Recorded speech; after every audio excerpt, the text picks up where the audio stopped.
Hi guys, we undertake on many journeys in life, and this is one that I've undertaken. Here at SIBA, a workshop on DSLR filmmaking by Ryan. Wow, what an experience. Came with an open mind, learns lots of things, been experiencing something new every day. Lighting.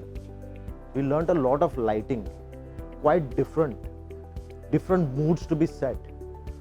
How the audience and how the actors actually get portrayed and how we feel watching them on the big screen. It's all about the lights. And sound, just never knew about it. So important that the entire mood of the movie is half on that sound after the lighting. So a wonderful experience learning about the sounds, learning about the lights, the entire equipment, the techniques used, and everything else at this wonderful workshop.